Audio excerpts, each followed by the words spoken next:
Hello and welcome to Blue Sunday, proudly brought to you on the Jumper Punch channel by the General Chicken Company.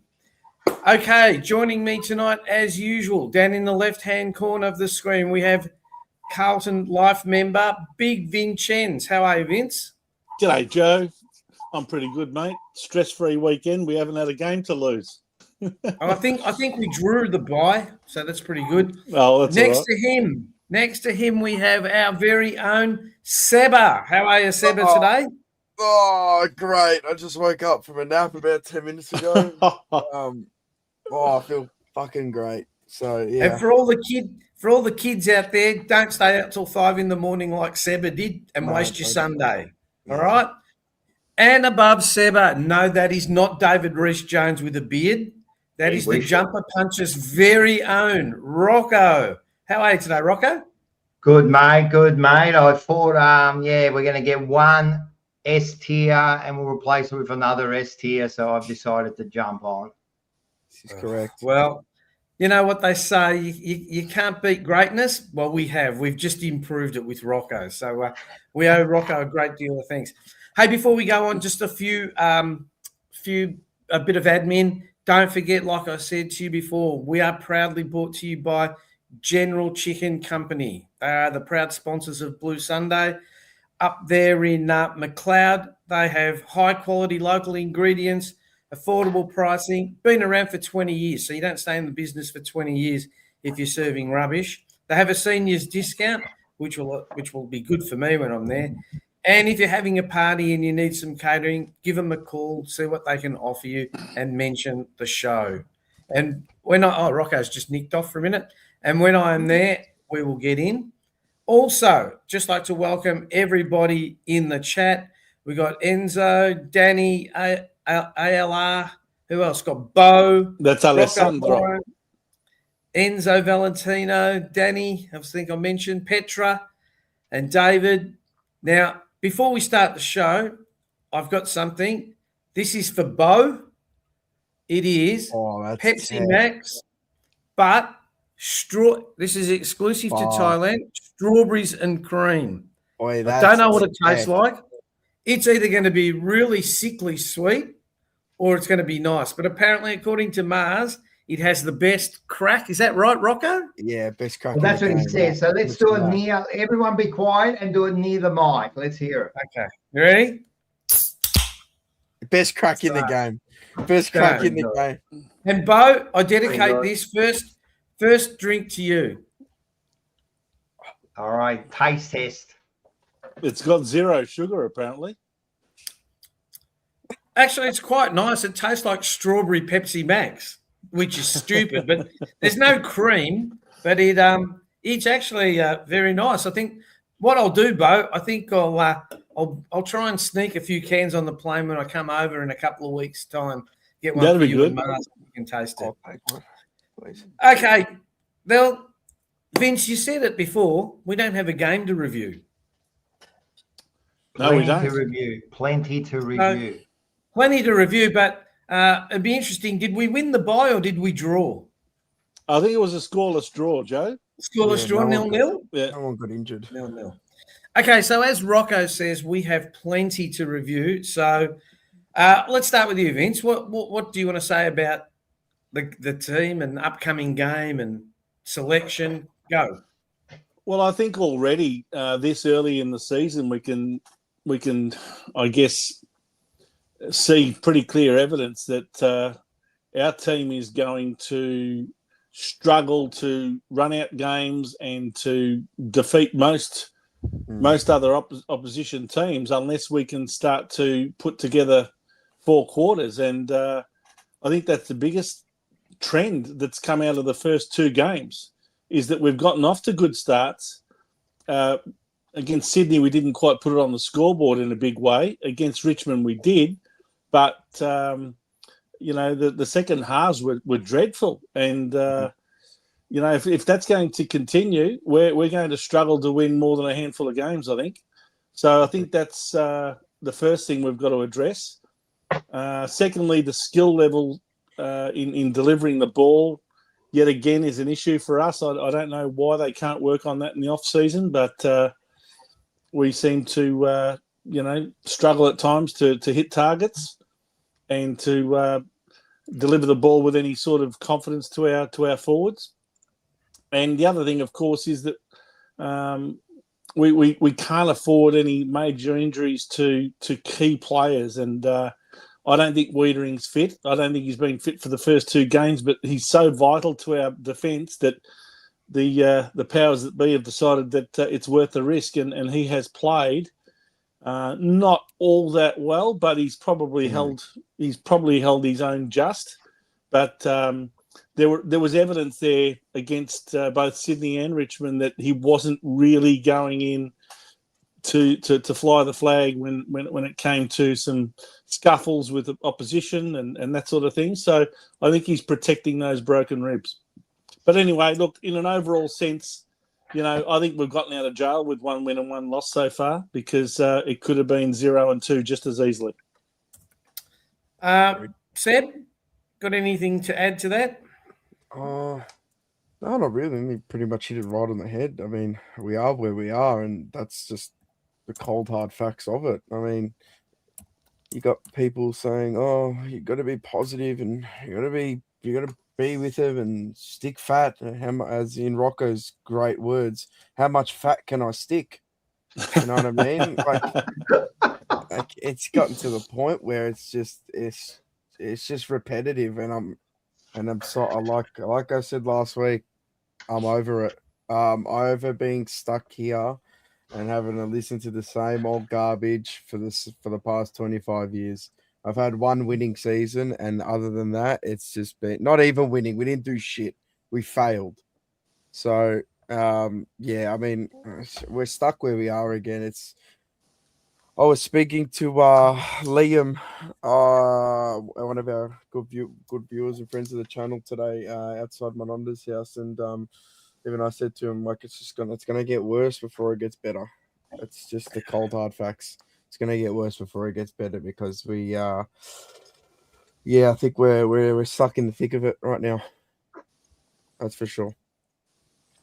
Yeah. Rocco, bring us the jumper punch perspective on our season to date and going forward. First of all, I've got this comment by Stuart McQuaid. So Rocco is coming in for David Rhys-Jones, not the greatest interchange ever. Well, I think that's a little bit disrespectful, because you don't know what I can do. I'm going to play the team game here. I'm playing the team game, so I'm going to be.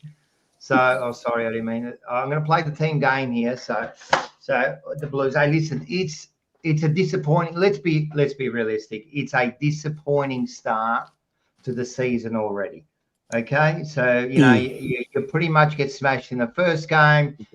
You're winning by 4 points over Richmond in the second one, and then all of a sudden, like a team like who played Richmond the other day and beat them by how much, And I was thinking that's what you've got to do to a team like Richmond. No disrespect to Richmond, but we should be way ahead of that. We should be, 100%. And that's the issue with us. We should be way ahead, but we've actually fallen behind. And then when I look at these other teams, Friday and Saturday, Thursday, Friday night games, I was looking at those games going, I wish that we could play this sort of football. I can't see us playing that sort of football. It's disappointing. I'm disappointed with the coach. I'm disappointed with our players. I'm disappointed with their attitude, with what's coming out, already from their mouths. People like Cripper and that, what's coming out of their mouths. You know what I mean? That's not a winning attitude. It's not a winning attitude by our coach. It's not a winning attitude by our players. You know what I mean? So, and it's not a winning attitude by our supporters. Look, I'm sick of hearing this stuff, and this, Sebba. You're not true supporters if you don't like it. Like, what kind of comments are these people? What are you commenting about? Oh, you're not a true supporter, so you are. This is the what is it? The Scotsman's fallacy, where you're not a true Scotsman. You ever heard that? Where a Scotsman would turn around and say, "You're not a true Scotsman because you don't wear a kilt." What is a true Scotsman? What is a true supporter? You know what I mean? We're only giving our opinion. People like us that have been there and seen it, we're just saying we're just not happy with just winning. We're not happy with just being there. We're not happy with participating.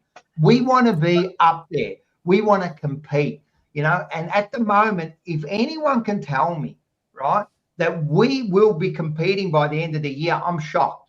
Please explain to me how we're going to be competing at the end of the year. Well, I want to Rocco, point out a comment. Sorry, Joe. I want to point out a comment Okay. already. I think it was in regards to Rocco's little mini rant to start off. Nick Webb, welcome in, Nick Webb. Good to have you in. 1-1 is disappointing. We could be Essendon, yeah, but we know we're Essendon. No, we're not. We're not. We're not Essendon, so don't compare us to Essendon. We're not Essendon. We have. Oh, to be honest, do we? I don't think we do. We don't have better players on the field. Well, by the way they're playing, they don't look like it. They just look like complete garbage. Like I'm sorry, and this is the thing that annoys me. Rocco hit a nail on the head already.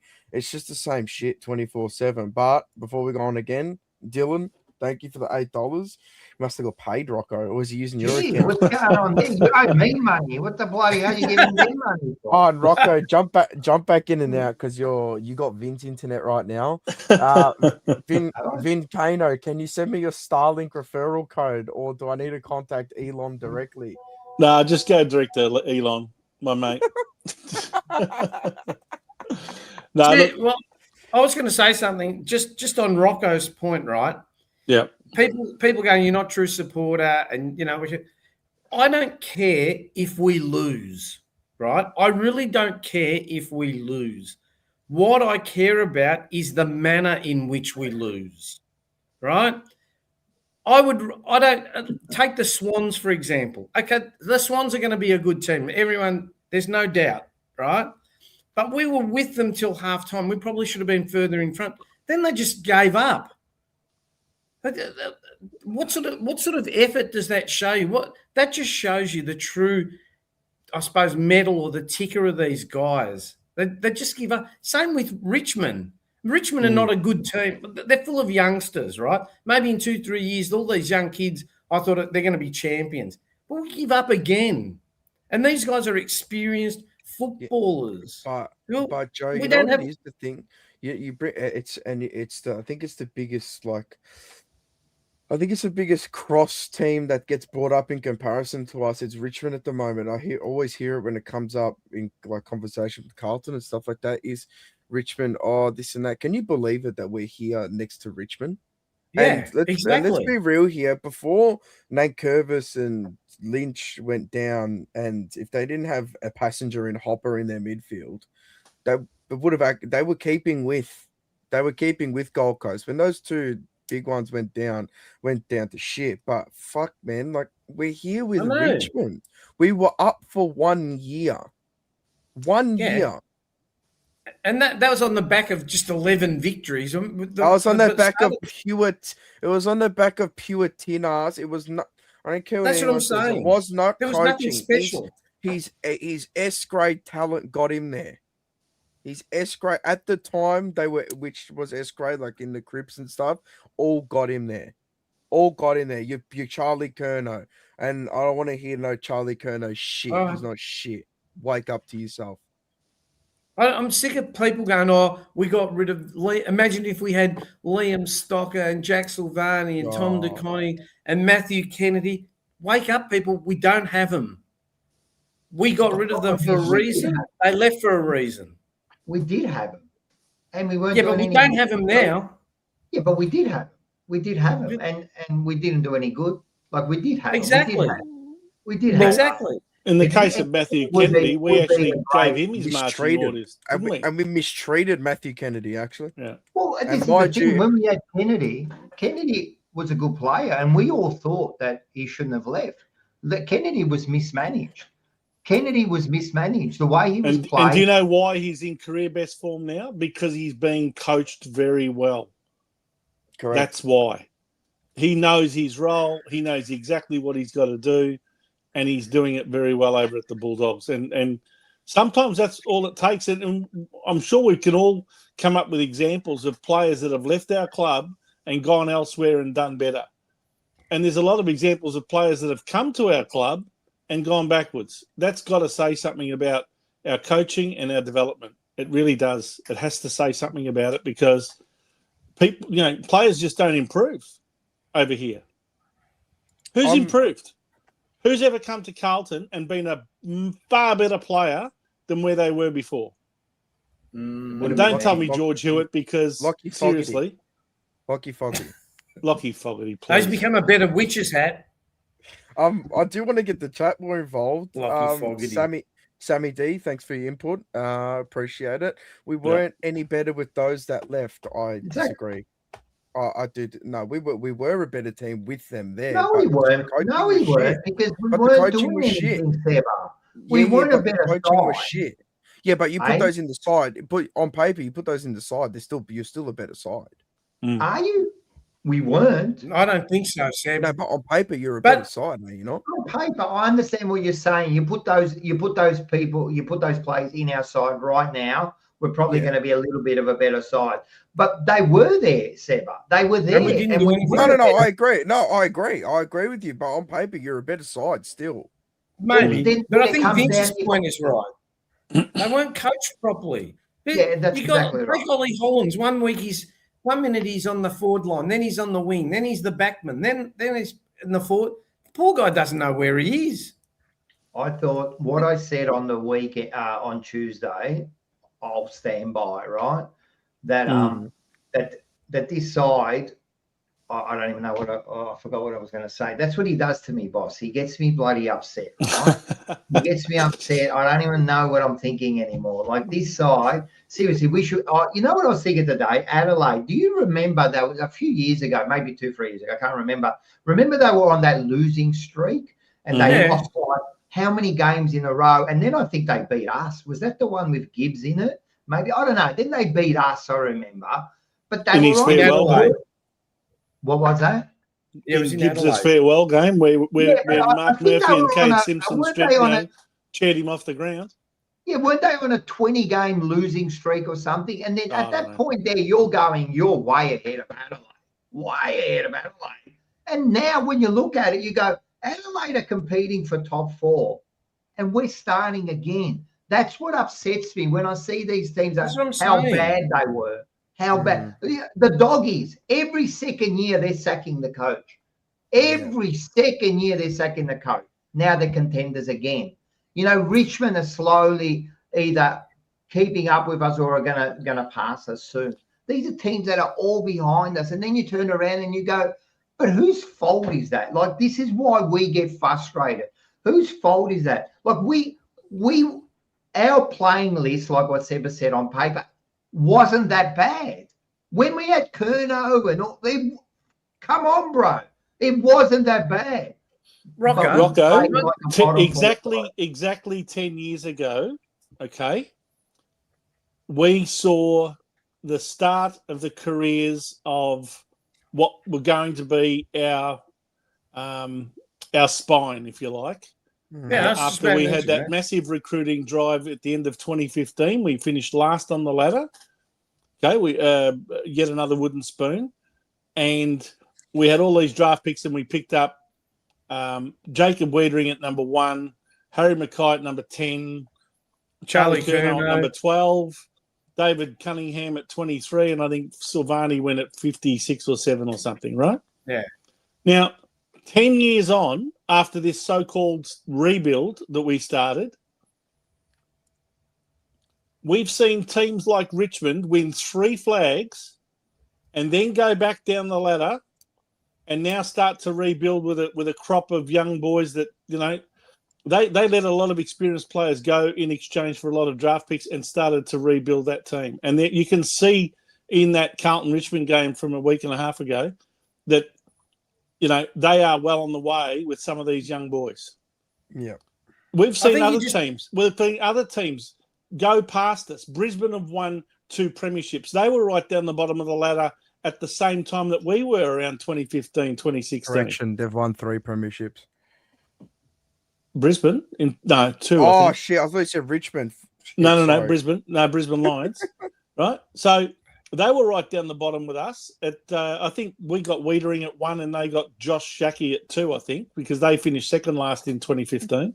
Oh, Josh but Shackey. look at how many years in a row they've been in the finals. and how many grand finals they've played and how many premierships they've won compared to us.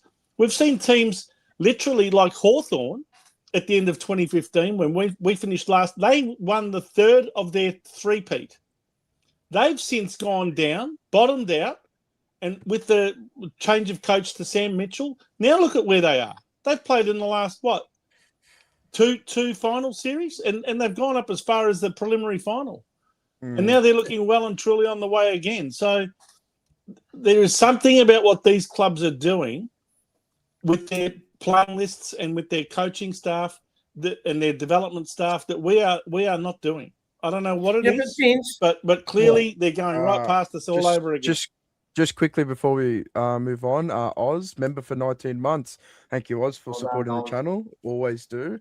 Yes. Richmond are a team on the up. Carlton are a mid-team based off the 24-25 seasons, in my opinion. At least Richmond have some premiership players left in their team. I agree with your opinion, Oz. It's something that we've, I think. You have to leave some. You have to leave some experienced players in your team. You can't turn them all over. You need to have some experience. I think what I agree with most, and I mean, obviously they haven't, we don't, but we've failed to acquire any of his premiership players to put into our player pool. Yeah, we lack a lot of on-field leadership. What premiership player wants to come to Carlton? You tell me. You could have got. And Luke why would Parker. you want to come? I'll still go on about this. You could have got Luke Parker 2 years ago.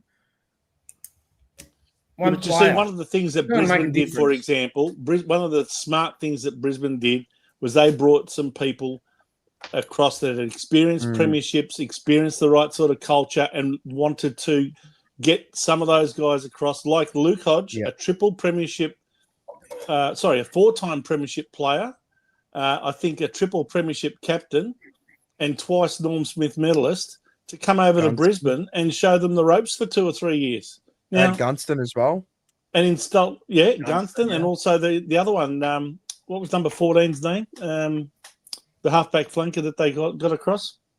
Oh, maybe one of our chat guys can remember his name now. I can't remember his name just off the top of my head. Petra will know. Yeah, I think he was number 14 for Hawthorn.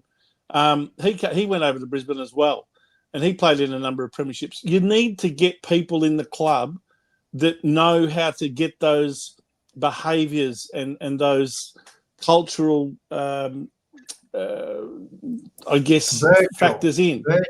Birchall's the one. Yes, thank you. That's the one I was thinking of. Thank you, Rocco. Grant Birchall. So, I mean, we've never done that. We've not brought across any players that have played in grand finals and won premierships and have been part of a really good, solid culture at their club. Yeah, but Vince, we bring all these. But they bring it talking about Matthew Lloyd's brother. Oh, he's the best. He's the best player selector in the business. Who was the Lloyd's brother? Brad Lloyd. Oh, you mean Brad Lloyd? No, he was general manager of football. He wasn't a selector. Yeah, but apparently he was the best general manager of football. He's going to change the culture. So was Brian Cook. He couldn't even be the general manager at General Chicken Co, bro. But they bring all these players. General Chicken Co, first of all, great chicken. There's no chance that these people would even have a job there, right? That's how good they are. But listen, it all starts at the top, right? Exactly. And forget about like even the board and that and general manager. I think we've done well in getting those people in there at the moment because it's only their first year. So let's see. But at the end of the day, let's be honest. It all starts with the coach. You know, if your coach isn't leading, you know what I mean? Players, leaders on the ground, they're not going to follow. And we have got. If someone can tell me who's the worst coach at the moment, if you could tell me, maybe Brad Scott would be hand in hand with at the moment with their record, you know. But who's the worst coach? Like it all starts to go. We can get these premiership players, Vince. We can bring in the Birchalls and all that. I don't think it would have made a difference. We could have got Luke Parker, Sebba. I don't think it would have made a difference. Because we don't know whether it would have, Rocco, because we've never done it. Like, why not at least try it? That's what Brisbane did. Yeah, I know, but you see their game style, the way they play the game. You could see that with Fagan, his forward thinking. Like he was ahead of the game. That's why they won. Like when the team wins premiership, They're ahead of the Sorry, curve. Rocco. Exactly right. Exactly right. The team, the coaches that win the premierships, they're always ahead of the crop. They're always reinventing the wheel. And yes, I understand that it comes in waves, and the game always usually goes back to certain aspects of previous years or yesteryears, whatever you want to say. But yes, you're correct, Rocco. I just want to just say that they're always ahead of the fucking curve. They're 100% always ahead of it. thinking ahead, mate. Thinking Yeah, but before everyone Do you remember? else. Like, Know you what I mean? remember? I remember watching Richmond's flags. Their scrappy tap over the top The manic play, exactly. their manic play was infectious to the whole team. Once it got going, you knew shit. What's going to happen here? Either Dusty's going to pop out and have 25 and kick 4, or you're going to have Tom Lynch kick you 7. You know what I mean? Like, it's just you don't know where it's 100%. coming from with us. And again, Look at this year, right? I struggle can I to just see say what something our about game this plan year? is. Can I say something, Sebba, about this year, right? About not only this year, even last year, at the end of last year, look, what narrative came out? Oh, we're going to now start to move the ball faster. That's what we're going to do. We're going to get faster. We're going to run, yeah. We need to get. That's done. That's done. It started 4 years ago, bro. That started 4 years ago. You're now thinking about it now. Like, you look at Mitchell now. I'm looking at his game plan. It's evolved. It's gone to the next level because it's not only quick now. If you notice, they've gone back to the old Hawthorn where, Chip pass, go. He's already thinking the next level. The difference is they've got the players to do that.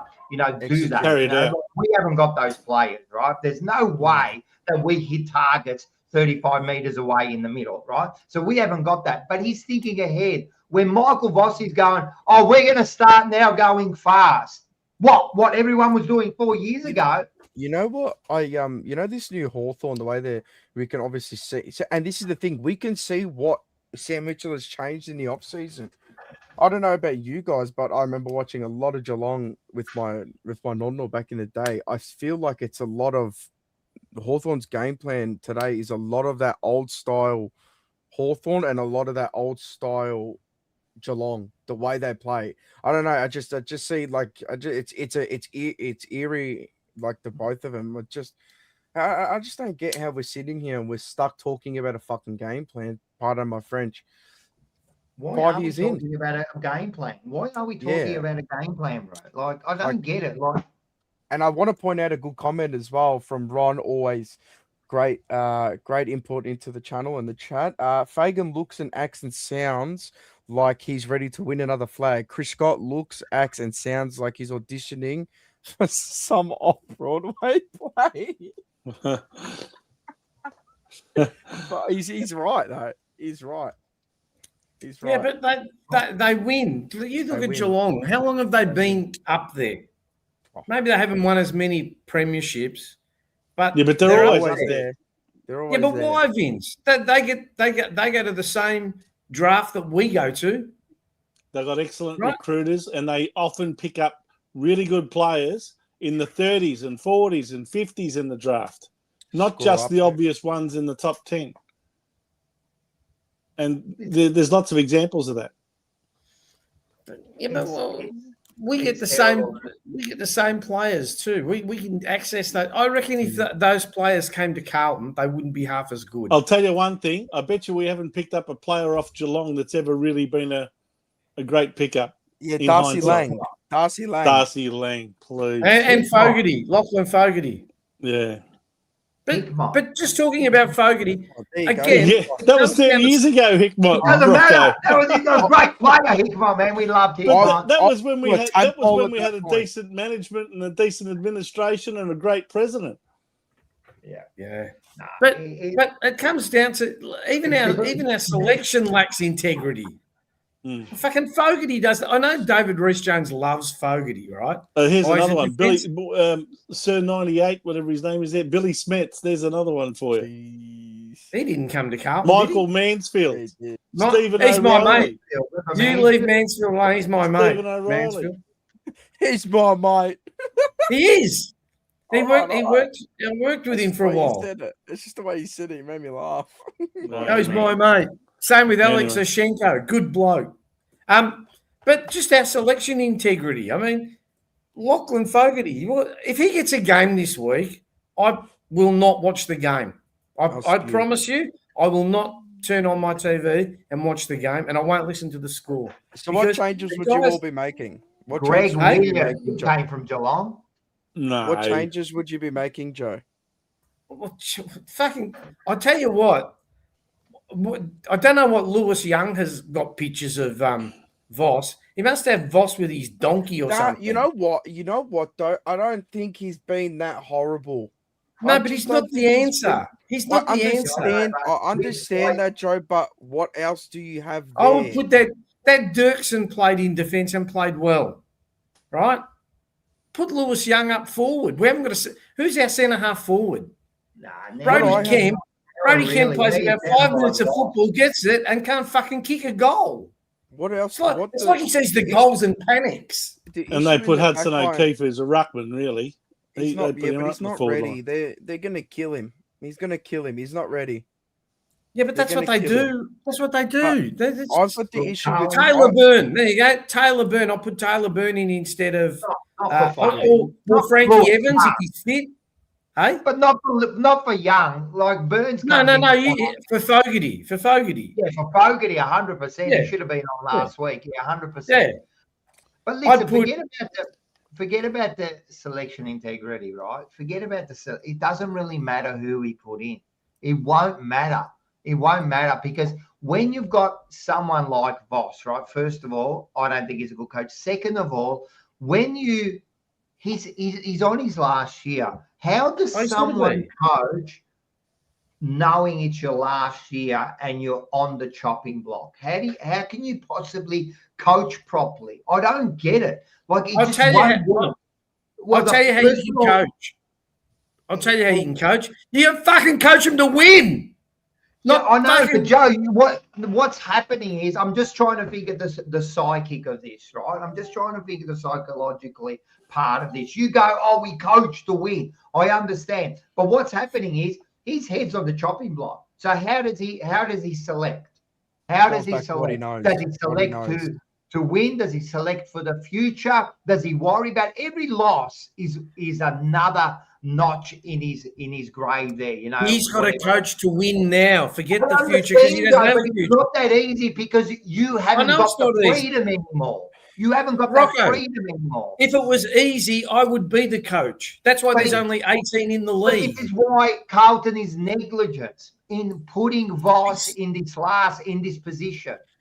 Because you're in a no-win situation. Also, this is only my theory. And also the players, like they don't know what's going on. Am I playing next year? Is Voss going to be my coach? Like they don't even know. There's no stability in the club. Everyone's in survival mode. All the players is picking at the sixes and sevens. They're just. Is that what you're trying to say, Rob? That everyone's in survival mode. The players and the coach, they're all in survival mode. I thought I was talking, but sorry for talking while you were interrupting. So I was asking you a question. No, but I'm in the middle of talking. Everyone asked me the question in the middle of talking. Right, I'm sorry. No, it's too late. Now I forgot. Then you could ask me the question. All I wanted to say is, if it's not stable, if the leaders aren't stable, how can the team be stable? Like I can't work it out. The players don't know if they're going to be there. There are players who are playing for their future. There are players who are playing for the coach, and there are players who just play like someone like a Mackay who knows that they're going to get a game every week anyway, right? So how can we play? Like, how can we have a winning formula? Like, there's no stability in the club. I'd rather them say, I'm going to give Voss another 3 years. That's what I would rather them say. Or we're starting again. Or, look, we're at the bottom and we're starting. No one knows where we're at. No, do you know where we're at? Does anyone know where we're at? Yeah, we're at, hey, Rocco. according to Voss, we're resetting. That's where Exactly. we are. He's saying we're resetting. There are people saying that, we're going to win 16 games. There are people going, I'll be happy with this. There are people saying that we're going to make the wild card now. Where the fuck are we? Like, what I want to know, are we playing for finals? Are we playing for a premiership? What are we doing? Explain to me. I think we're playing towards finishing bottom to just right, but that's what you're saying. But yeah, I don't want you to say it. I want them to say it. Yeah, I know. I want them to say it. I know. But shout out to Rocco Mora, member for 23 months, another big supporter of the channel. Thank you very much. From over in Perth, it's still 2 a.m. in the morning over there. Mario Bortolotto came from Geelong. We're going back to 1980. Okay. Go, Vince. Sorry. Look, I think I know where Rocco's coming from. Is you've got different people on different personal contractual situations who are all moving in different directions. There's no synergy within the team.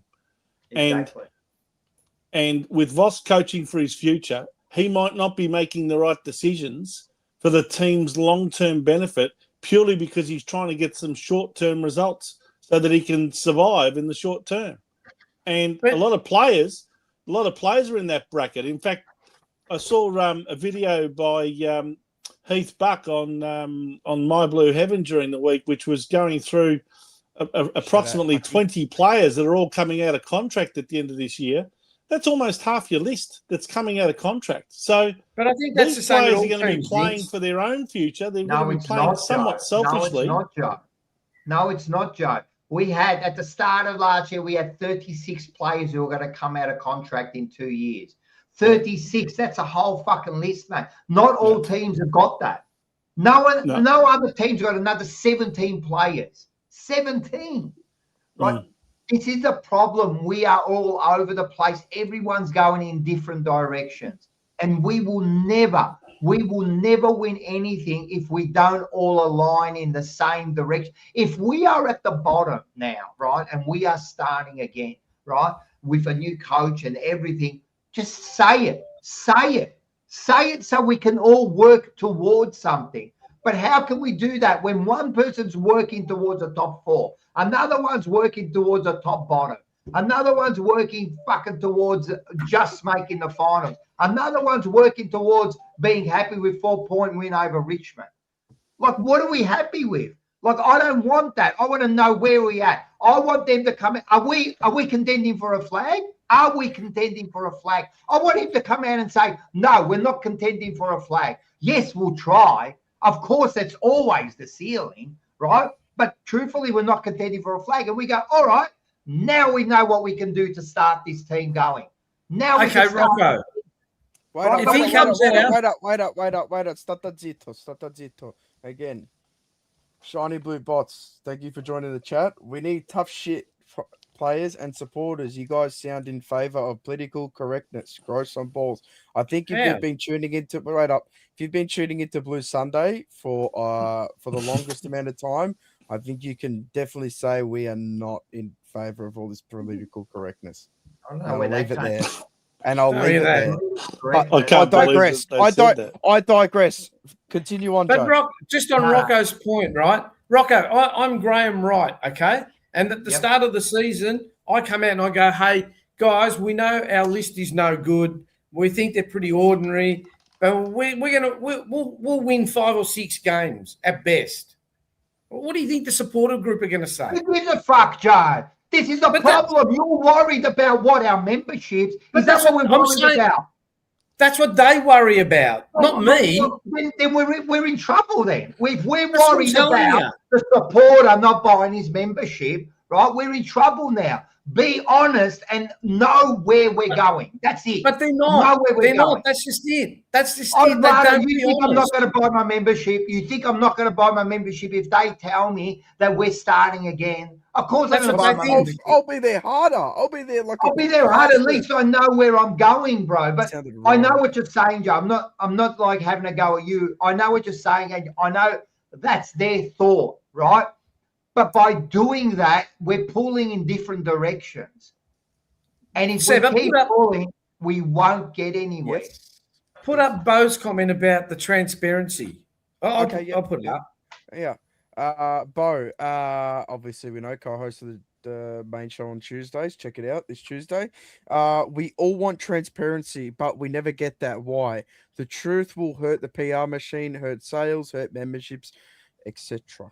And put the next one Sometimes up. you need a bit of pain before you get some pleasure, man. Sometimes a bit of pain doesn't hurt. Yeah, but they'll be transparent about their environmental plans and let's wear orange socks and let's wear. They're not even transparent about their fucking injury list.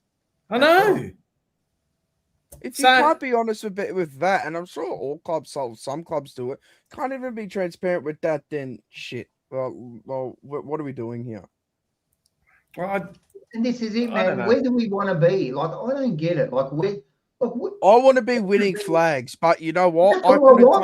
I couldn't tell you what a flag looks like, smells like, or tastes like, because all I've seen is 25 years of merda. Well, they don't care about you, Sebba. See, the thing is, they don't care about you. You know what they care about? They care about the next member. Like, they care about getting the next member. They don't care about you, Sebba. I know they don't care. They just care about how deep. They care about how deep my pockets are when they're putting up the price of memberships and how far deeper that they can reach. That's all they care about. They don't care. As I said, I've said this before. Gloom. They sell the dream. They don't have to deliver it. Remember that. Yes. They do not have to deliver it. They just have to sell it to you because you'll buy it every year. Rocco and all three of you guys, can I put it to you, as I said earlier, we started a massive rebuild at the end of 2015. Here we are 10 and a half years later. Still rebuilding. After losing one of the key members of that so-called spine in Charlie Curnow in the off-season, and to probably a lesser extent, Tom De Koning as the ruckman. Mm-hmm. What no one is saying at the club is that the rebuild has come and gone, and that the peak of our team's success during that time was the preliminary final of 2023. And if you look at our ladder position since then, it's just kept going backwards and backwards and backwards. So what they are not saying is we've tried and we've failed, and now it's time to start again. They don't want to admit that they have to start again. I personally believe if they're going to do that, they're going to do it once they replace Voss. When they replace Voss with someone else, it'll be wipe the slate clean, let's all start again, because we'll have our senior players that'll still be hanging around like Cripps and Wiedering and Mackay and all these types of guys, but they'll just be the experienced ones to guide the new crop of youngsters that are going to basically be the Jagger Smiths of the world. And probably our Sam Walsh is the ideal replacement captain at 26, 27 years of age at the end of this year. So, that's where I see it going. And if the club is prepared to admit it, they'll do it at the end of this year once they've made a coaching change. I've got a question. Do you guys think that? I mean, I think it. I don't know. This is to the chat too. I'd like to get the chat involved in this one. Do you guys think that the captaincy should have been handed over at the start of this year, given we're going into a reset? Yes. I reckon they'll do it when the coach is gone. Because I think they decided, around. You know what? If Voss is likely to go, let's make the coaching change when he goes, and we'll have a brand new captain and a brand new coach. That's all it is. It's just gunk. There's gunk. Yeah. Crow gunk. But getting, unfortunately to me, like we're moving into a new era now of brand new, like it's going to be a young side. Who knows where we're going to go from here. The captaincy should have been moved on. Not anything against Cripper. No, it's nothing against him. It was just time for a fresh voice. Sometimes you need a fresh voice. They've heard Cripper for the last 10 years or whatever, yeah? Let's get a fresh voice in there. What's wrong with that? If they replaced Voss at the end of last year, which a lot of people think they should have, that's when I reckon they would have gone for a new captain. But because Voss is still there, Cripper is still there. And I think it's going to be wholesale changes at the end of this year. And again, what Heath Buck basically did when he assessed those 20-odd players that are coming out of contract, most of them are going to be gone. I agree. That's his prediction anyway. I agree that if it's not every single one that he said, a lot of them will be gone.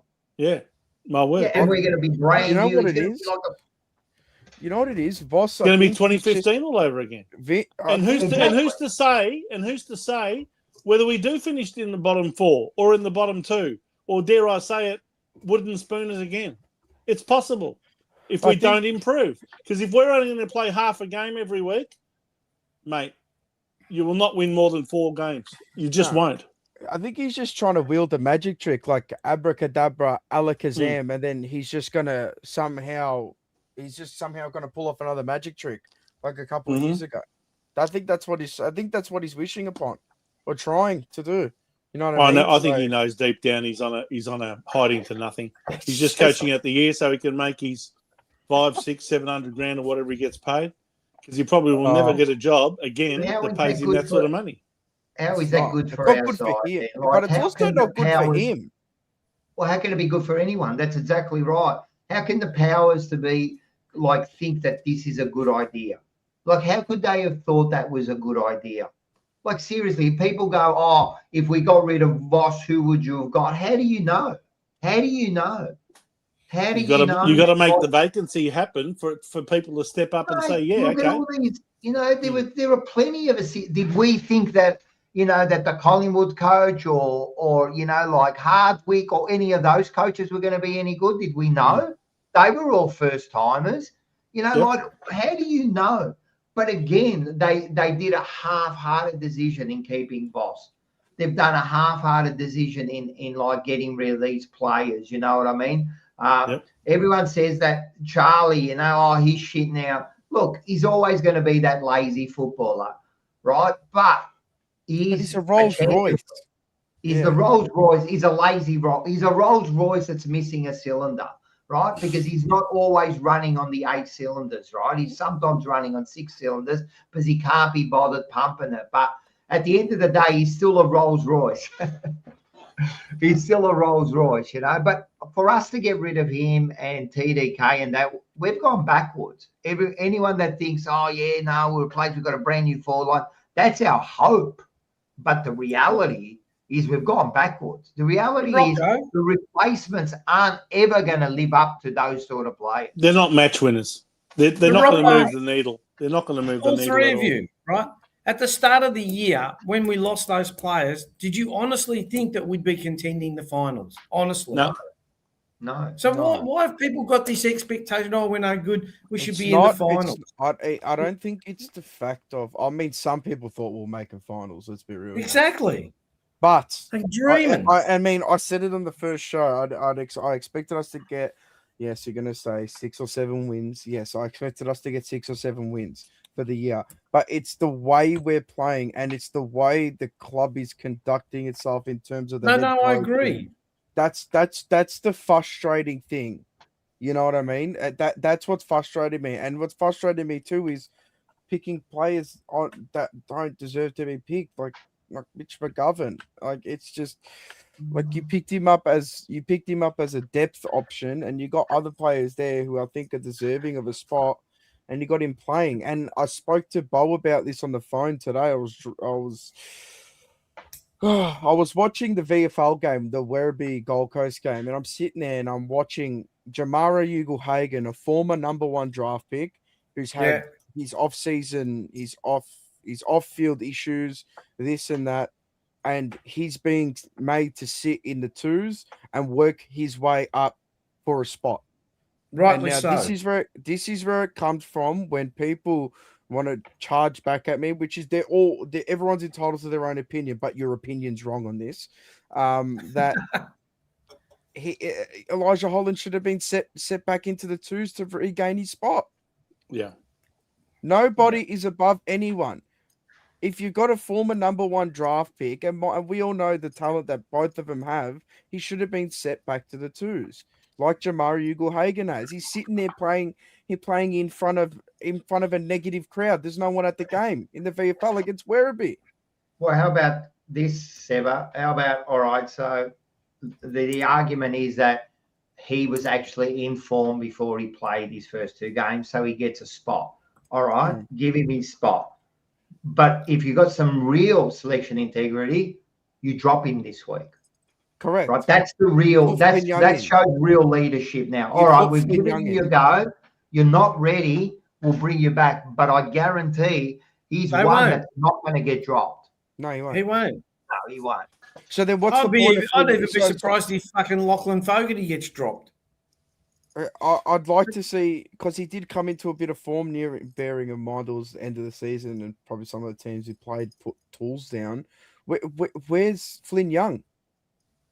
Well, Flynn Young, and he's played well in the practice matches in the reserve in the VFL too. So if we're going off giving people spots off a fucking practice match, again, part of my French, where's Flynn Young?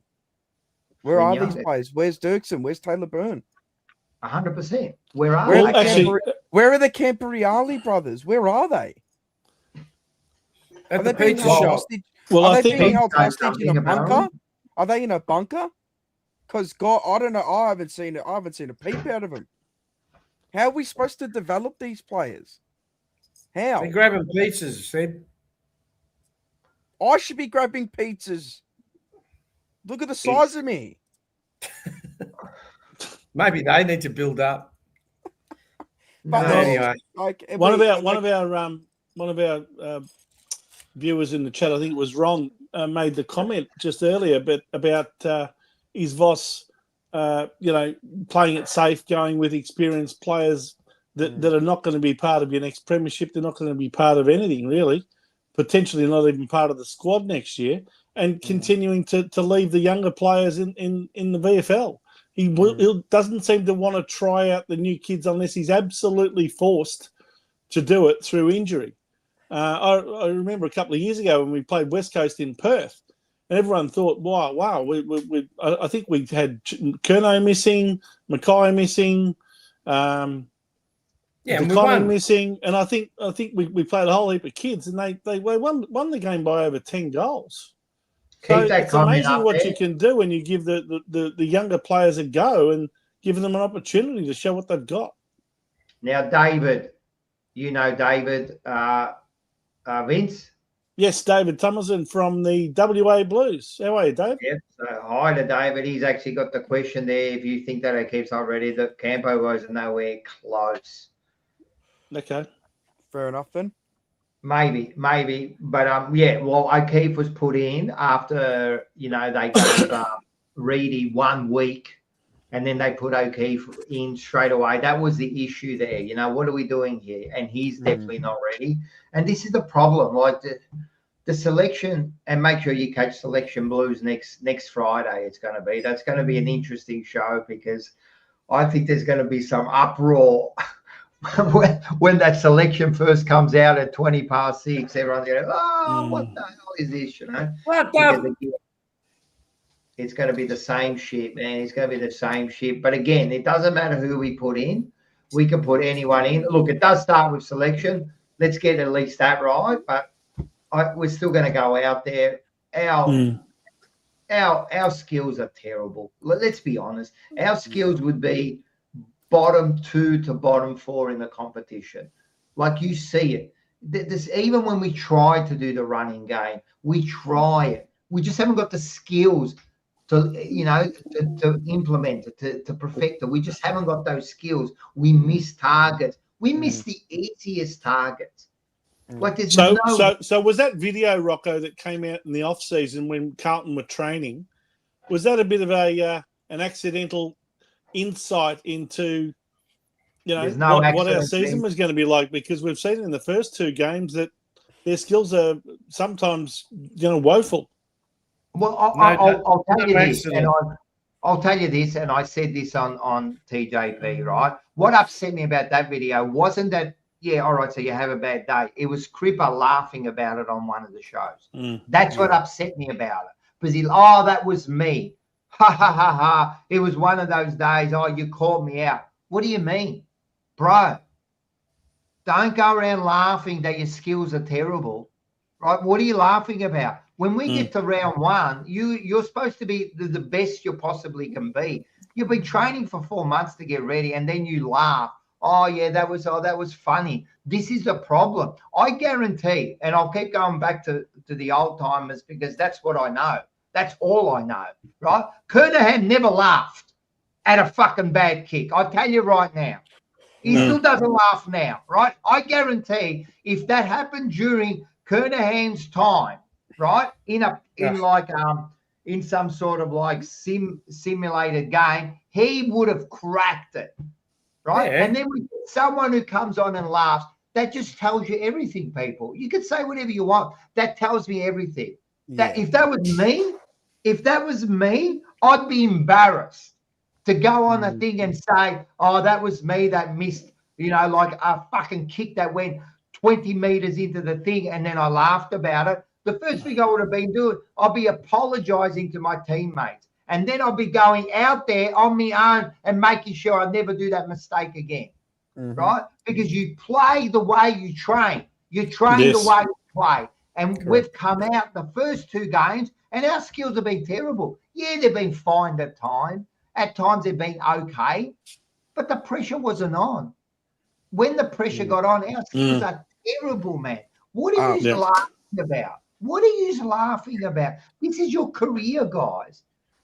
Maybe you don't care because you get paid millions of dollars. Okay, whatever. But I care. Yeah. People go to me, why do you care so much? I don't know why I care so much, but I do. Don't make it worse for me during the week. It's already hard, my life. Don't make it worse. Yeah. Make me proud. I'm embarrassed now. People go, who do you follow? Oh, Carlton. Oh, they laugh. Oh, you'll be all right. What do you mean you'll be all right? You need to tell me I'll be all right. That's embarrassing. I've got some Kilda people coming up to me going, you'll be all right. I got mogged by a bartender at Crown last night for being a Carlton supporter. No, they mobbed you because they knew you're the star of Blue Sunday, Sebba. That's it. That's why they mobbed you. Just a quick score update for those that don't have the game up. The West Coast Eagles are leading the North Melbourne by 15-7-97 to 11-1-67. Wow. That's a 5-goal lead at three-quarter time. Yes, indeed. I like it. Wow, the Eagles might be pulling off a bit of an upset there. We'll be lucky to beat the Eagles. I know. That's drawing us down to 3 wins. Look, guys, apart from all the doom and gloom, one shining light that I think we can all agree on that's certainly announced himself on the AFL stage is young Jagger Smith at 19 years of age, 27 possessions in his very first game. 32 possessions in his second game, arguably our best player on both occasions. He's already our best player. But, geez, if it wasn't for him coming in the side, where would we be? That's all I think. He's already our best player. Yeah, 19-year-old coming off a knee, Rico. And I tell you what, Harry Dean shows more fight than half the backline put together. And he's only played. He was another one I was going to mention. Harry Dean has shown more fight than I've seen in a Carlton player in years. Yeah. Well, and he's Joe, didn't you have something that you were going to bring up tonight with the footage that they were talking about with Wiedering? I didn't show it, but Harry Dean gets your name and he just walked off. Jacob Wiedering sort of walking around with his hands there. I think it was Luke Hodge on that Channel 7 we've got show, no leadership the agenda setters. It comes back to what Rocco was saying before. We've got no leaders at the club. No one sets the example. I know Cripps the captain, right? Set an example. But, McGovern, you've got how long's he been playing? 10 years? Set an example. I don't see them doing anything. They fuck up and they high-five each other or pat each other on the well done. Well, it starts from the top of there, man. It starts from the top. Don't think, do. To quote Alan Jeans, right? Here to that, we're at the crossroad and we got no idea what to do. We're all sitting there waiting there. Because at the end of the day, we're waiting to be led. We're waiting to be led. Exactly. Who's leading us? Well, what Luke Hodge showed on Channel 7 that night on the agenda setters is that Jacob Wiedering had scuffles happening in front of him, players that were getting roughed up by the opposition. Harry Dean went in to fight the battle in his very first game, but Wiedering just walked away and wasn't interested. So exactly, he's saying that disappointed him from an on-field leadership point of view. And you hear him in the interviews. Oh, yeah, we're really disappointed in our efforts. Then fucking do something. Don't you say, oh, I'm really disappointed. Fucking get in there. If you have to break your other ribs, break your other ribs. Do something for your team, mate. We don't do it. We just sit there and wait. It's like everything. We have to wait for Patrick Cripps to get the ball, or we have to wait for someone to kick the goal. No one wants to go in and put their body on the line. We're just a team of sheep. It feels like there's no pride in their performance. Exactly. They go. So if you're gonna get Cripps, to stand down at the end of this year, who are you going to replace him with? Is Sam Walsh the obvious replacement, or is it Wiedering, or does the club go out and search for, what they did 15, 20 years ago with Chris Judd, and go and recruit someone who's going to be an on-field leader? I don't think there's really anyone out there like a Chris Judd to get. No.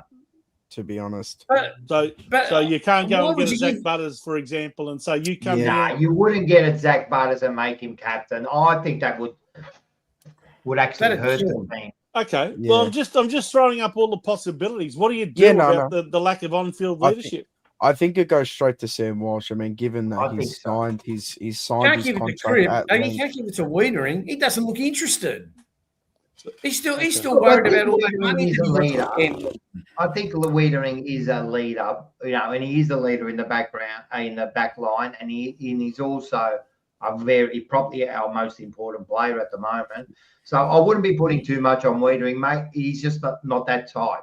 He's just not that type to be pushing around. I think he could have been protecting his ribs as well, just quietly. That's one thing Hodge didn't take into account. Maybe he wasn't right. I think he looks a bit underdone. Broken ribs. I think we'll give him an out. We'll give him an out, but the time will tell with him. Time will tell. Well, the problem is when they're not standing up for each other, it just tells me that they're not united. Yes. That's all that tells me. So when you don't stand up for each other, you're not united. You don't care. Like, again, because we're all pulling in different directions, no one knows what's going on. What are we doing here? Why am I going to fight? You know what I mean? All I'm worried about is my next game. You know what I mean? They're looking at Voss going, first of all, I don't even like your style. Second of all, I don't even know if you're here. And listen, I've heard, I'm not going to say, but I've heard there's one particular player there who still doesn't get along with the coach, right? And I'll leave it at that. But if that's the case, that's 2 years that I keep hearing that there are certain players, right, who aren't in line with the coach. That's alarming. And it doesn't matter who it is. It doesn't matter who this player is, right? All it is that it's probably a player that's going to be there for a few years, right? Yeah, but Rocco, the player's not aligning to him. And then last year, now we know that Curnow and that weren't happy. We heard other little rumours about maybe Walsh and Cribber. Doherty was come out. Cribber and the coach, you could see they're in bed together because they just mirror everything they say, right? So, but if I'm hearing that, like, what is going on? Like, why aren't we aligned? If I was the coach and I knew one person in my team wasn't happy, I'd be going, what's going on here, man? Why aren't we aligned? What's your problem? What is going on? Rocco, do you get on with everyone at work? No. Do you get on with everyone at work, Rocco? No, but we all pull. Yeah, but we all pull. You all toe the line. Same direction. Exactly. Why? Because the boss tells them something, right? Well, not only the boss. We all know there's, like, for example, for us, we got trains to run and that, so we all know what we got to do, so we do it, right? And even if I don't like someone, I would never let someone down. You know what I mean? Okay, because you got integrity. These blokes, they don't give a shit. Well, that's the problem. That's our problem there. Exactly. And that's where the on-field leaders need to come. Vincenzo, and that's what we lack. Vincenzo, you don't have to get along with the boss. It is your job to perform. Correct. Exactly. But the only thing wrong is Napoli's merda. That's all I have to say. Joey, we've got a game next week. Oh, Wait, okay. one So more hang thing on before before we. you go on to the game. You don't have to get along with the boss, right? You don't. No, But exactly. you've got to respect what they're doing. Correct. Like Yeah, you and I might don't think not it's agree, fair. but you've got to respect where you're going. You know what I mean? Because at the end of the day, forget about because this is a bit different. Sports a bit different. At the end of the day, they're all trying to get to the same spot, right? Yeah. And you Well, know, I'll give you an example, right? When I was going through my training for the trains, right? There was 12 of us in a class, right? And what he told us was, you've all got jobs at the end of this. You've all got a job, right? So don't compete against each other, right? You're all going for the same thing here. You've got the job. It's not like you're competing for jobs here. You've all got one, right? So now work together while we're in class, help each other out, help each other get to that goal. And that's the way you do it. It's almost the same with this. Look, all right, so we don't get along, it's fine, but we're all trying to get here. So let's help each other. You know, by me helping you, you help me, we're going to get there. We don't have to get along, but let's help each other. But who does that? It's the leaders who instill this. yeah. And again, you can say whatever you want, but our leaders could be some of the worst in the competition at the moment. Our leaders could be some of the worst. I don't know Not who could the be. leader. They're not could Yeah, be. you're They probably are. right. And the only other team I could possibly think about at the moment is Essendon. And if you think about it, Essendon and Carlton, two powerhouses 20 years ago, they're run the same, coterie fucking groups. They're all exactly the same. And look at us. We're both exactly the same, mate. We are both Anyway. exactly the same. Yep. I think we've done that to death. So, as Vince said, next week we have a game. So it's Carlton versus Melbourne at the home of football, the MCG. It's a 3:15 kickoff on Sunday afternoon. I'll start with you, Vince. What's going to happen and why? Don't give us a tip. Just we'll get the tips later. What do you think is going to happen? Well, I think Melbourne's come back to earth a little bit after going over to Perth and losing to a very good side in Fremantle. I actually think Fremantle were a bit stiff last week, just ran out of puff in that last quarter against Geelong, but they showed what they're made of. I think they're going to definitely make the finals. Melbourne are going to have a few weeks where they're up and a few weeks where they're down. They're still trying to sort of learn about themselves, and obviously the coach is learning a bit about his players. From what I saw of their game against St Kilda, if they play like that, I can't see us beating them.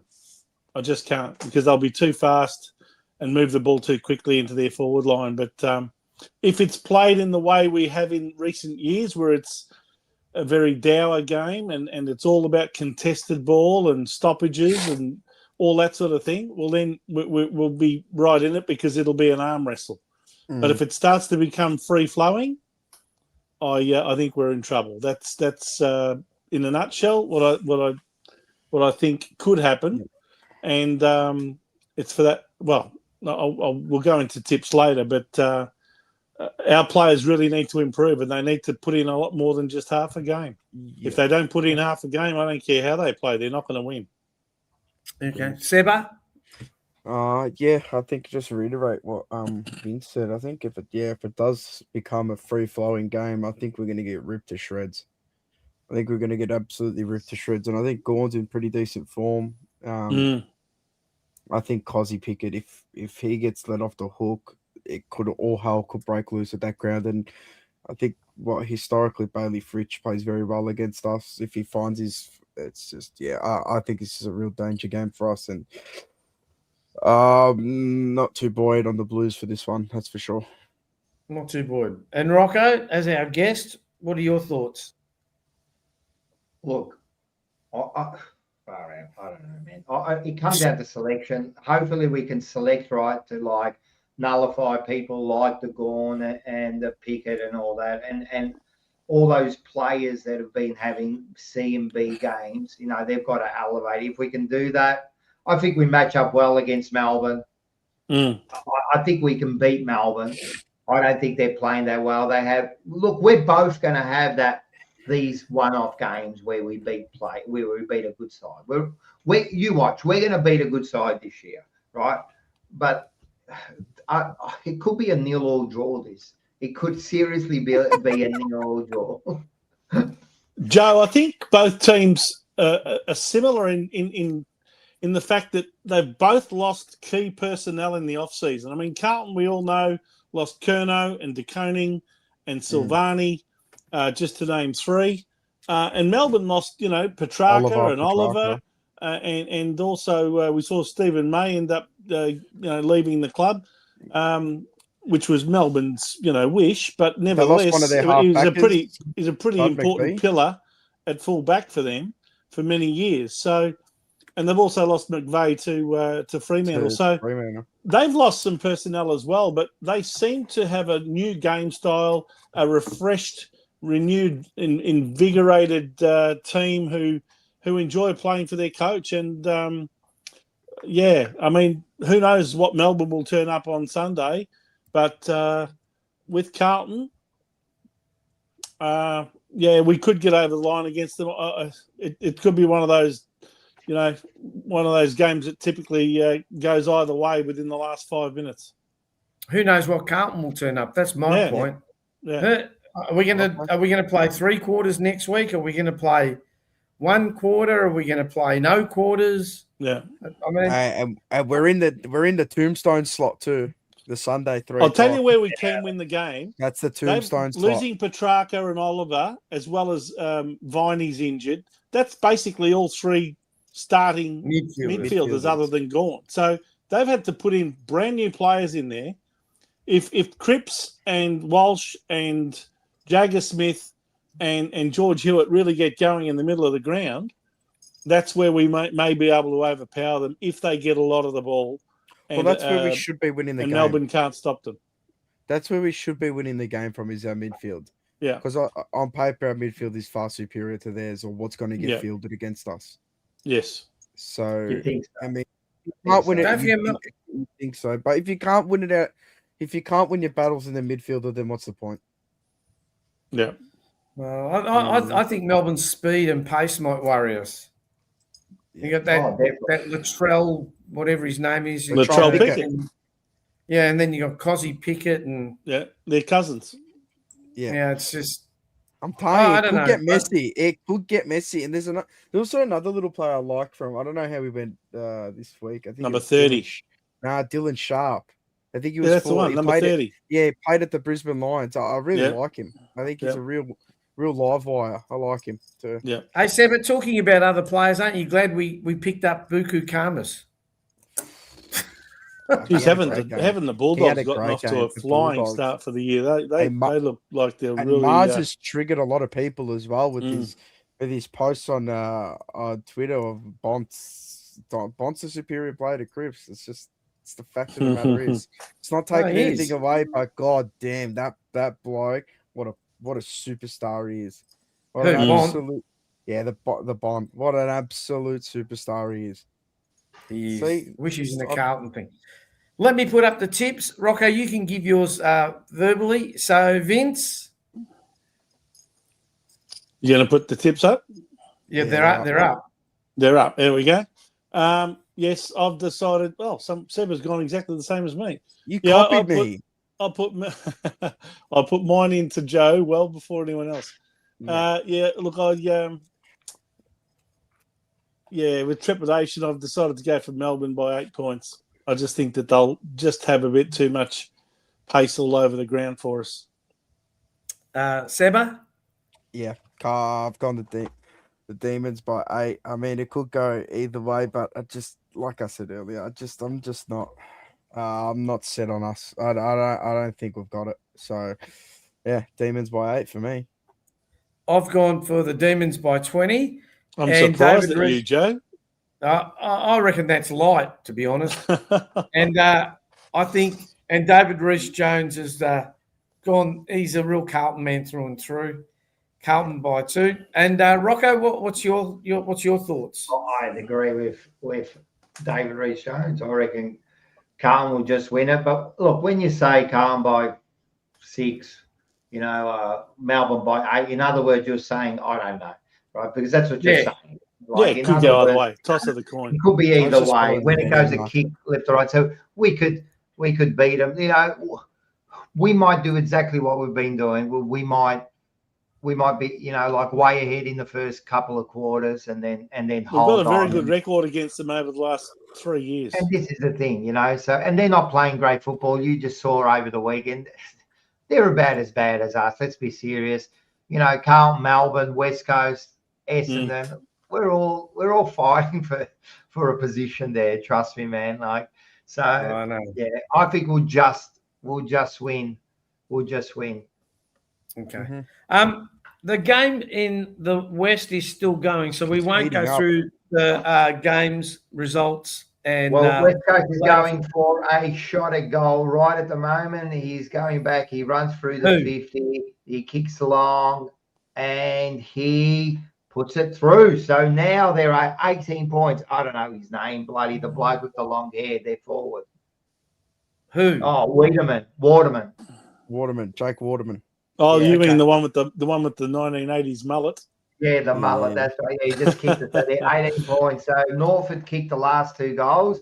But so they just got that goal, and they're 18 points with 10 minutes to go. All right, Joe, I'll quickly go through the other results of the round. We saw on Thursday night, Hawthorn 99 beat Sydney 82. Friday night was probably the match of the round over there at the Adelaide Oval, with the Western Bulldogs 94 defeating Adelaide 88 by just the 1 goal. I think both of those teams can look forward to making the finals. Gold Coast showing that they really are no one-trick pony based on last year. 128 beating Richmond 60. We could only beat them by 4 points, and they beat them by 68. GWS and St Kilda, as we briefly spoke about earlier, St Kilda just getting over the line, 78-74.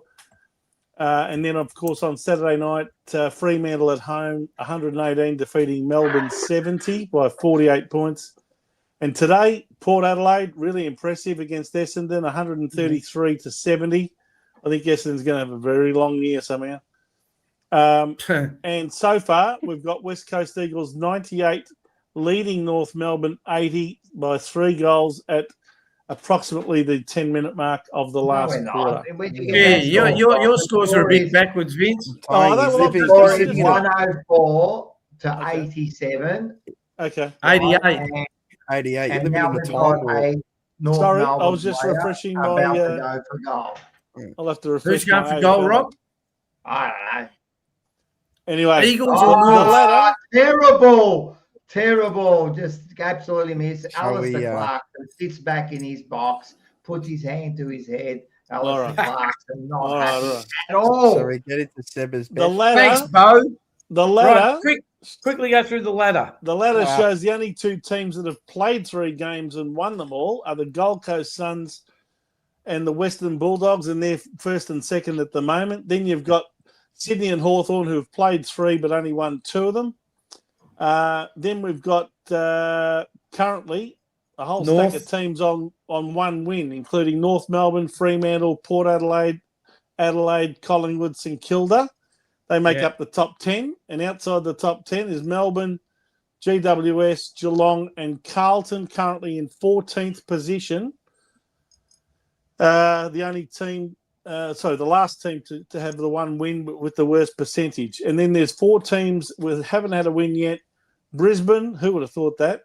Richmond, Essendon, and West Coast. But I think West Coast might just pull this win off somehow tonight. Yeah, I think so too. Anyway, it is now time for...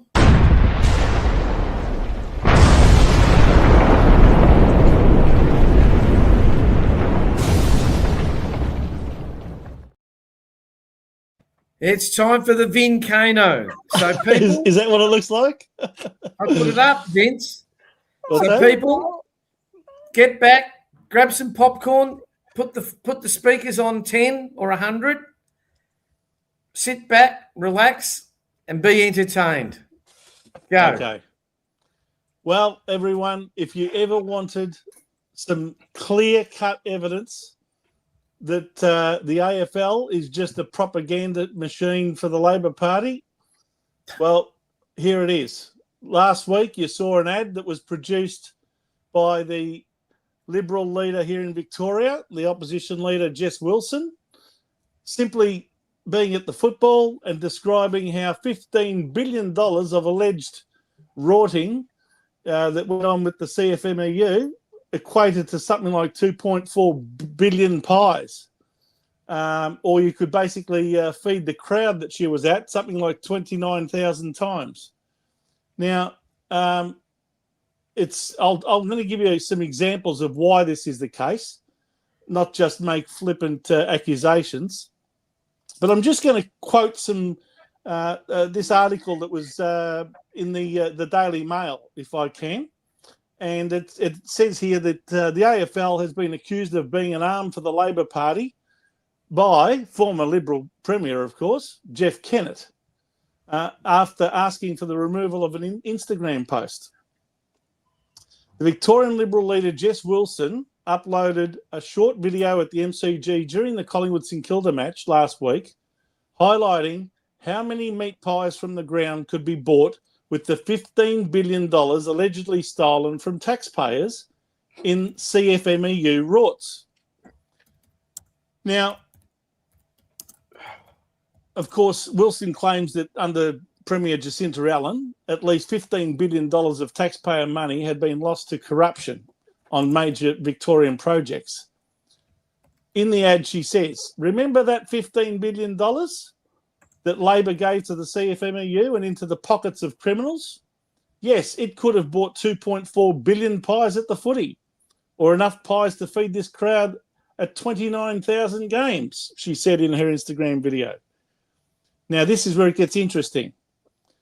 The AFL's government relations manager, a woman by the name of... What are you doing there, Joe? Put your thing down. Hello? Sorry. Okay, I'll start again. AFL government relations manager, Beck Smith, was the person who apparently contacted Wilson, demanding that the video be taken down because it contained, wait for it, 2 seconds of footage from the game that she attended, which was a Collingwood-St Kilda game. And apparently this violated the league's copyright rules. The AFL's policy is that a person cannot make any recording or take any photograph for any purpose other than private, non-commercial purposes, such as, you know, you've been at the football or whatever and you got some footage. You want to put it on your Facebook page or something like that. Now, Smith's boss, this woman's boss, is the AFL Corporate Affairs Executive General Manager, Sharon McCrowan. And guess where she's worked in the past? She has done media work for both the Australian Labor Party and, you guessed it, the CFMEU.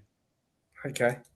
A senior opposition figure told the Herald Sun, apparently, that the request to remove the post was a pathetic attempt by McCrowan's team to stop Wilson shining a light on the $15 billion of CFMEU corruption.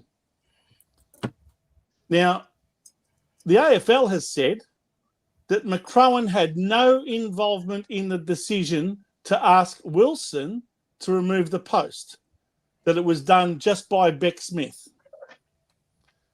Well, guess what? Smith was a senior advisor to guess who? Have a guess, Rocco. Who was she a senior advisor to before she got her job at the AFL? The government, the bloody Labor government. Doesn't get any higher than Prime Minister Anthony Albanese, does it? And she was his senior advisor during his time as opposition leader, when he was opposition leader to Scott Morrison. And she was the one that sent Wilson an email saying, regarding the use of match vision, footage in the crowd is fine, but approval needs to be sought for using any match vision. There was 2 seconds of it. Oh, Now, Jess Wilson has since said that she has no intention of removing this post, telling reporters that she would not be silenced. She said, I won't be intimidated by any organisation, whether it's the AFL, whether that's the Labor Party, or whether that's the CFMEU, or for that matter, anyone in organised crime. I will always continue to shine a light on the $15 billion of taxpayer money that's gone into the pockets of criminals in the state of Victoria under Jacinta Allen's watch. Now, that to me is proof beyond any doubt that the AFL is stacked with Labor Party stooges and former employees who have just done the rounds. And that's probably just confirming in my mind anyway why the AFL has gone so woke. We can't, I'll cast your minds back to 2017 when there was a plebiscite about same-sex marriage, when the AFL changed its logo out the front of its building. Instead of having AFL inside the football, they changed those letters to YES because they wanted everyone to vote yes for it. And then, of course, a couple of years ago, we had the famous Anthony Albanese, what do they call it? The referendum on the voice to Parliament. And even that, during that time, the AFL came out and supported that as well. So if you're ever in any doubt, they've made it absolutely beyond doubt as far as I'm concerned. The AFL that's why they're woke, and that's why they've employed so many incompetents in there. And they are now officially, in my mind anyway, a propaganda machine for the Australian Labor Party. Guys, what do you think? No, I don't think of anything political. I just think that they've lost it. They don't need to get involved in that sort of shit. They just correct. She's put but 2 seconds. You can see how many social justice things and how many other things they get involved with. And by the way, Carlton's no better. No, it's just you can't change it. It's just the way it is, unfortunately. I cannot believe that they wrote to Jess Wilson to tell her to take that ad off Instagram purely because of 2 seconds. Oh, by the way, there's one other thing I forgot to mention to you. Guess who put up a post back in 2024? Who? Have a guess. And it had AFL vision, and yet they were never told to take the ad down. Who was it? Well, have a guess. Well, I just said I don't know. Jacinta Allen, Oh. the Premier of Victoria. She did an ad. She had vision of a match day. They were never asked, or she was never asked to take it down. So what does that tell you? I just want to say something about one rule for one and another rule for someone else. Well, move along. What a disgrace the AFL is. Let's move talking along. about one rule for one and one for the other. Why isn't Anthony Albanese being charged with invading the ground? They all know who it was him. Why isn't he being fined? Let's because move if along. they do, Anyway. we're going to end up paying for it. So it doesn't Anyway, next up, it is now time for Sebba's Bet of the Week, and here it is. Hang on. What have I done? There it is. How we coming. last week? So Now, I don't still have a going. new one.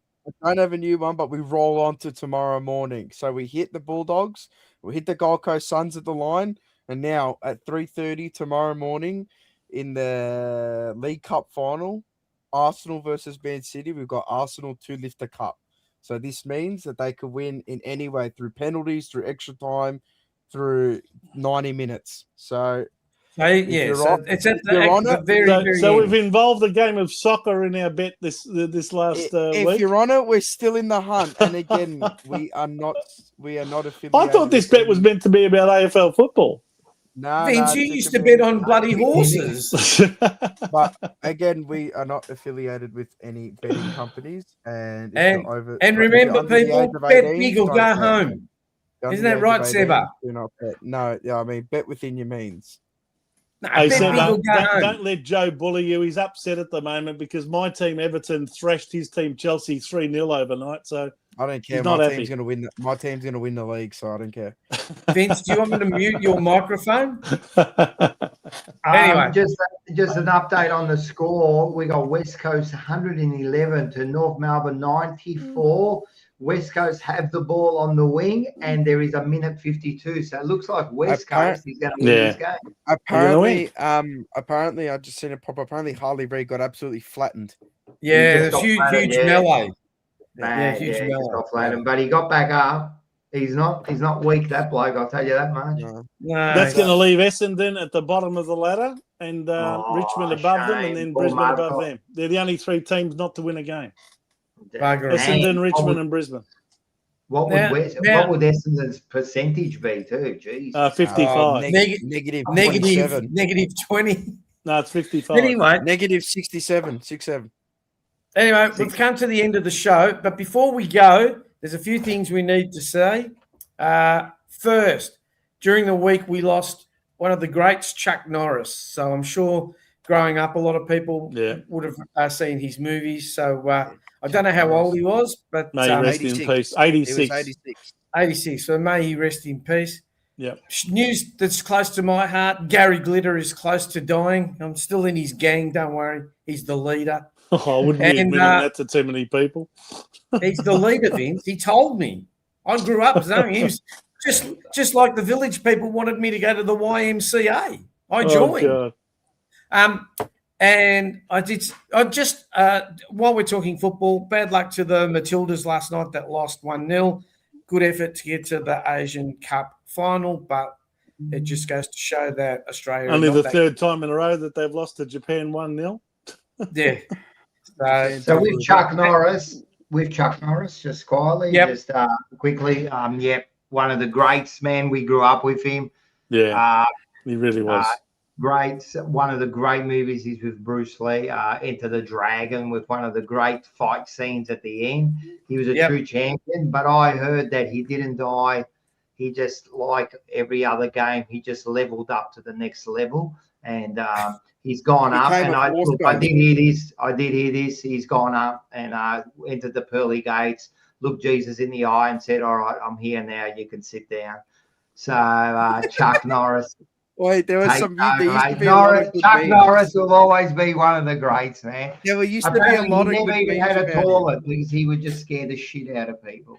Yeah, there used to be a lot of good memes about him. He had the best memes, man. He had the best memes. I remember all of them. Chuck Norris. Yeah. I read something about him. So I follow him on Instagram, but this is before he died. I'm not one of those merchants that follows after he dies. But he, I think he did a 10-kilometer hike. I think it was 2 months ago or a couple of weeks ago up a mountain. 10-kilometer hike up a mountain at the age of 86, 85. Yeah, 86. That's fucked. He died of complications. So something happened that he died. But that's nuts. No. I can't even walk 10 meters without my hip hurting. I'm in pain after 3 hours of pickleball. Hey, Chuck Norris. Before we go, Rocco, I'm assuming that all these shows are on. So, all right, I'll go through this. So we got Tuesday. We got definitely TJP, the second best show outside of Blue Sunday, and then naturally Forever Rivals. Man, we got Forever 4 losers this week. So there'll be absolutely a review and a preview. There'll be a review anyway and a preview after the game. Yeah, I reckon this will be the big show of the week. Selection Blues. Everyone's going to be keen to see what's going on. The best young guns in the game. The best young guns in the game. I'm telling you, it's really good. And then game day, of course, with Bo. And then we've got emergency meeting. Now, the question is, what's happening with Blue Sunday next week? Now, it's back on Sunday. While you guys were arguing before about Jacinta Allen and that, I've been speaking to Bo. And Bo says that if we want graphics, the show has to be on a Monday. So because he's got watch along and he's got to host emergency meeting. So, Vince, the call is yours. Do you want to do Sunday or Monday? So this is every time we have a Sunday game at the MCG? Is this going to happen? Yes. Don't worry about it. We'll work out graphics and that. Like, We'll work it if out. you want to do it on Sunday, you do it on Sunday. If you want to do it on Monday, you do it on Monday. We'll work it Vince, out. Do it your on call. Sunday. We're only At going to this need stage, one or at two this graphics. stage, let's just Not leave it done. as what we planned, which is Sunday. But we'll have to Okay. have a discussion about this, and just watch out for the notifications. Make sure you subscribe to the channel so that you can get any notifications. But Correct. I was gonna say, Hey, but before we leave, like, we'll have Yeah, to take a hit vote. like. We'll have to take a vote on it, I think. Hit like, share, and subscribe. And finally, don't forget our sponsor, General Chicken Company, Urban Eatery. They're the proud sponsors of Blue Sunday. Gee, they must be happy. 20 years experience. You don't get to 20 years in the fast food game if you're not good. unbelievable feeds. High quality Unbelievable. local ingredients, affordable, seniors discount. That's why I'm going to go there when I'm in Melbourne in a couple of weeks' time. I think me, Vince, Sebba, Rocco, you're invited along. We're all Go going. down there. I don't get a Have a seniors feed. discount. You I guys do. not me. I'll buy your food for you to save you 10%, all right? So anyway, let's go around the grounds. Tommy Laeth at Victoria Park. You can be Tommy Laeth, Vince. Can you hear me, Harry? Can you hear me, Harry? The young people don't know what we're talking about. No. Vince, final words. Well, Thank you just very much. One last cheerio. Joe. I was going to It say, wouldn't- Vince, it it wouldn't be a if I show didn't without have a cheerio. Well, the person who I'm going to cheerio to is actually on your screen. He turns 25 on Wednesday. Happy birthday, Sebba. Sebba, How did you quarter know of a that? century. How did you know that? Quarter of a century, mate. Thank you. He Vince. doesn't even get to raise the bat yet. May you get to lift the bat at 175 years from now, mate. I don't want to get And we hope you've seen at least one Carlton premiership. Yeah, in that at least 75 one Carlton years. premiership before then. You know what, Vince? You've made my weekend. Thank you. I appreciate That's all that. right, mate. We love you. I We appreciate love that. having you part of the show, and you Look know, at the smile you put on my face. Hasn't had that biggest smile since Arsenal lifted a cup. Yeah, when was the last time Arsenal lifted a cup? I think it was 2004, wasn't it? Something like that. A title or a cup An, title. an English Premier League title. 04, 05, I think. Or 04, yeah. Anyway. So he's going to be. I think he might be happy on three fronts this year. But anyway, Well, I Sebba? think they won a couple of FA Cup, a few FA Cup finals between then and now. Yeah. So No, I appreciate it, Vince. Thank you very much. I yeah, don't go care the that. Gunners. Let's hope that Thank they you. can beat Manchester. let's hope they City do on- it for Sebba and our bet. Yep. You Sebba, guys. final words, birthday boy. I just wanted big shout out to Rocco for joining us tonight. I appreciate it a lot. Yes. Vince and Joe, obviously as always, stellar performances. But also again, I just want to just point out the chat. You guys are amazing. Without you guys, we don't do this. I'm sure that I know for a fact. The boys know for a fact this is the premier show on a Sunday on all fronts. So give us a like, share, subscribe, comment. I do read the comments and I will reply. I take all criticisms constructive. If you want to call me a whinger, someone called me a whinger last week. I gave him we had a chat in the comment section. But I love it. I love you guys. You guys are the best. This is why we do it. And yeah. And thanks, Bo, for all the graphics as usual. Thanks, Yeah, I mate. was going to answer Bo. Yeah, Rocco? thank you all for tuning in once again. Appreciate it. Final words, Rocco. Got any? El Let's go, Supremo mate. of the channel. West Coast won by 17 points. So I got that tip. I actually picked West Coast. So there you go. Very good. Oh, okay. Probably one of the only good ones I did this week. Yeah, thanks for everyone for joining us. Yeah, great show again. Yeah, and that's it. Make sure you share, like, subscribe all the shows. Share it, tell people about it, and yeah, let's just keep moving forward, guys. Final words. Someone asked, no bet of the week, Sebba. No, because No, the bet's rolls on. still rolling. Rolls So on. Arsenal we're tomorrow morning. hopeful that he's built up the piggy bank. And just reiterating some comments. Happy birthday to Sebba. Hope you have a great day. Thank you. Don't drink Appreciate too much or get No, really don't hammered. One or the other. Thanks, Rocco, for stepping in, filling in for Yes. David Rhys Jones. Big shoes, and I think you've done more than enough to help us out. Thanks to Vince for his political statement on the Labor Party or the Liberal Party. He got one off this year. He got one off. He got one off. Bang, bang. He got it off. And so on behalf of all of us here at the Jumper Punch Thank you, guys. channel, Appreciate it. so we love you all. Don't forget all shows, watch them all, like, share, subscribe. We do this for you guys, not because we want to sit in front of a PC for 2 or 3 hours. We do it for you, and we love you all. And as we said, you can hit like or dislike. We don't care. We read all the comments. If there's something that you don't like, tell us. If there's something you like, tell us. If there's something more that you want, tell us. We're all ears. So on Thank you, behalf guys. of all of us here at the Jumper Punch, and especially on Blue Sunday, I hope you have an excellent week. I hope your football team wins. I hope all of you win Tats Lotto. Why do you keep holding up the magic card? No, they're Pokemon cards. Oh, Pokemon cards. All right. And so on behalf of me, Bangkok Joe, thanks for watching, and we will see you all next week. See you, Go guys. Blues. TV.